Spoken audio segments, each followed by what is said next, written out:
Querido Jesus, lerei agora as páginas da tua vida, que elas me levem a te amar cada vez mais e que tuas palavras firam o meu coração e me levem a mudar de vida. O evangelho de hoje é o evangelho de São Marcos, capítulo 6, versículos 30 a 34. Naquele tempo, os apóstolos reuniram-se com Jesus e contaram tudo o que haviam feito e ensinado. Ele lhes disse: Vinde sozinhos para um lugar deserto e descansai um pouco.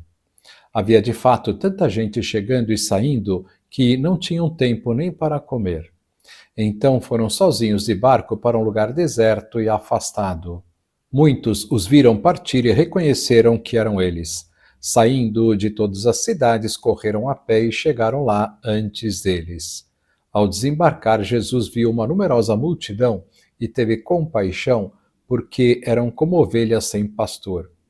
Começou, pois, a ensinar-lhes muitas coisas. Palavra da salvação, glória a vós, Senhor.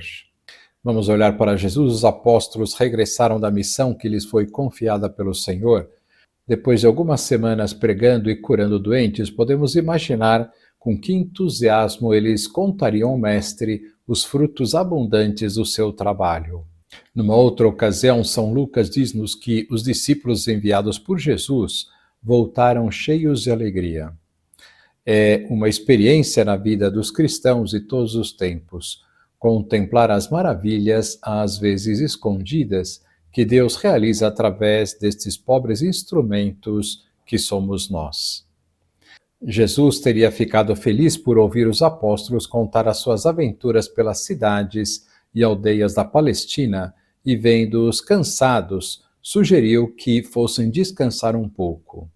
E este pode ser o tema da nossa homilia de hoje, o descanso.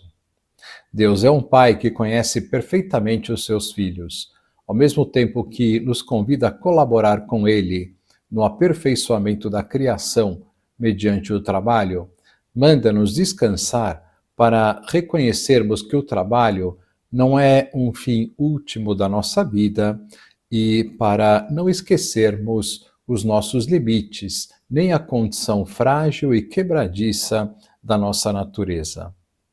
A chamada divina ao trabalho inclui o dever de interrompê-lo, a obrigação do descanso.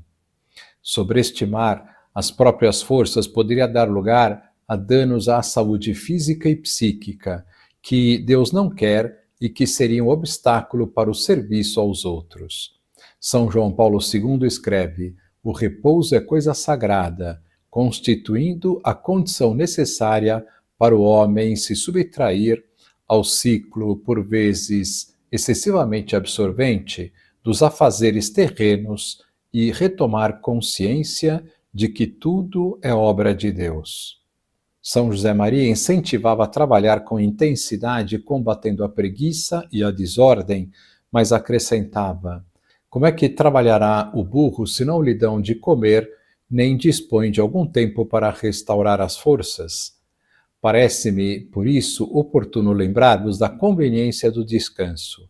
Se a doença bater à porta, recebê-la-emos com alegria, como vinda das mãos de Deus, mas não a devemos provocar com a nossa imprudência. Somos homens e temos necessidade de repor as forças do nosso corpo. E como deve ser o descanso de um cristão? Assim como o cristão tem de trabalhar em Cristo, viver a vida de Cristo no trabalho, igualmente deve descansar em Cristo. Esta expressão pode ser referida ao repouso eterno, mas também se aplica ao descanso nessa terra. Descansar em Cristo significa, de um lado, abandonar nele todas as preocupações, o que é possível a todo momento, inclusive no meio do trabalho. Por outro lado, significa buscar a união com Ele nos momentos de descanso. Jesus queria que os seus amigos descansassem com Ele. Vinde à parte para um lugar deserto e descansai um pouco. Nesse sentido, o episódio da Transfiguração nos mostra como é bom descansar com o Senhor. Narra-se que 6 dias depois de anunciar a sua paixão e morte, tomou Jesus consigo Pedro, Tiago e João, seu irmão, e levou-os à parte a um monte alto e transfigurou-se diante deles. São Tomás, comentando esta passagem, relaciona o sétimo dia, no qual Deus descansou da obra criadora, com o sétimo dia, 6 dias depois, em que o Senhor se manifestou aos seus discípulos para lhes mostrar sua glória. Os 3 discípulos, admirados diante da contemplação da glória de Deus, expressam a alegria de descansar no Senhor e com o Senhor. Que bom é estarmos aqui. Se queres, farei aqui 3 tendas, afirma Pedro, vivenciando antecipadamente a alegria e a paz do céu. Os primeiros cristãos viviam a sua fé num ambiente hedonista e pagão. Desde o princípio, deram-se conta de que o seguimento de Cristo não era compatível com formas de descanso e de diversão que desumanizam ou degeneram. Devemos esforçar-nos para selecionar diversões dignas que correspondam ao sentido cristão do repouso.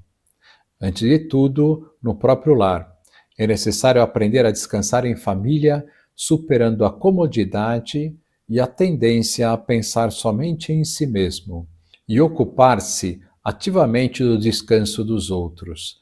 Depois, saber escolher filmes e séries mais convenientes que não tenham cenas imorais, evitar a solução fácil de deixar os filhos sozinhos à frente da TV ou navegar na internet. Que lição nós podemos tirar destas considerações? Que o dia de hoje nos ajude a ver a importância do descanso e a pensar se temos sabido descansar convenientemente.